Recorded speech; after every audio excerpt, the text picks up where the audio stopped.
C'est le printemps, les oiseaux chantent, les fleurs parsèment les champs, la température monte.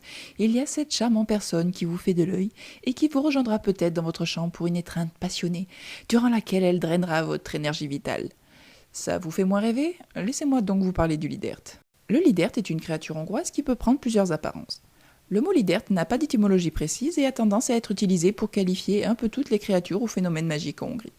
Sans compter qu'il existerait plusieurs formes de lidert, ce qui n'aide pas trop à cerner la bestiole. Le lidert naîtrait du premier œuf d'une poule noire, tenue au chaud sous l'aisselle d'un homme, ou dans un tas de fumier. Le lidert a donc parfois une forme de poulet, appelée... non, en fait, je ne vais pas essayer de le dire, que l'on peut traduire par le poulet miracle. Il apporte richesse et bonne fortune à son propriétaire et, sous forme d'un petit gnome, accomplit nombre de tâches dans la maison avec tellement d'efficacité qu'il peut finir par vous démonter la charpente et les murs si on ne lui trouve rien à faire. Par contre, certains réclament votre âme en échange, donc à vous de voir si cela en vaut la peine. On le croise parfois sous la forme d'une lumière, d'une sorte de feu follet bleu ou d'un oiseau de feu qui vole à travers le ciel et éclabousse le sol de flammes. Mais la troisième forme est la plus inquiétante. Le lidert hante les cimetières ou le ciel à la recherche des âmes des personnes fraîchement décédées. Il leur vole leur apparence et va retrouver leurs proches éplorés, en particulier les anciens amants ou conjoints. Là, il va les rejoindre pour des nuits de stupre et de luxure sauvage et débridée. Je m'emballe. Durant le sommeil de ses victimes, il s'assoit sur leur poitrine, les paralysant et les faisant suffoquer, pour mieux leur arracher leur force de vie. De là dérive le hongrois lidertsnyomás, la pression du lidert, qui peut se traduire par cauchemar. La victime dépérit petit à petit, tombe malade, et finit par mourir si elle ne se débarrasse pas de son inquiétant compagnon de lit. Tout ça c'est bien gentil, me direz-vous, mais si on n'habite pas en Hongrie, on n'a rien à craindre.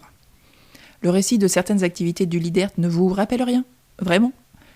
Le lidert est apparenté à l'incube et au succube, ces créatures nocturnes qui aiment s'envoyer en l'air avec leurs victimes tout en les paralysant dans leur sommeil avec leur poids oppressant. Les premiers à les mentionner sont les Sumériens durant l'Antiquité et on retrouve des témoignages de leurs attaques un peu partout, qu'on les nomme marins en Allemagne, Ephialtes en grec, Burator en Roumanie, Tokolos en Afrique du Sud, Dorlis aux Antilles, Trauco au Chili et j'en passe. Vous avez fréquemment des paralysies du sommeil et vous faites des rêves érotiques qui vous laissent totalement épuisé? Je me poserai des questions à votre place. Et donc, comment se débarrasser d'un lidert? Le lidert est du genre coriace. Vous pouvez le mettre dehors et il reviendra par la cheminée ou le trou de la serrure. Vous pouvez vous enfuir, il courra plus vite que vous. Vous serez tranquille en journée car il part au premier chant du coq, mais dès la nuit tombée, vous le retrouvez au pied de votre lit. Il existe néanmoins quelques astuces. La tâche impossible. Très efficace contre les lutins de type squatter. Vous leur demandez de faire un truc impossible à faire comme vider un tonneau avec une passoire et ils finiront par décamper tout seuls. Donnez un coup de balai. Mais attention, un balai fait un brindille de bouleau. Dans différents folklores, le bouleau a des propriétés magiques purifiantes et protectrices. C'est un symbole de renouveau chez les Celtes et un pilier cosmique dans la tradition sibérienne. Bref, une valeur sûre. Purifier sa maison à l'aide du balai en bouleau empêchera le lidert de revenir et le tiendra éloigné.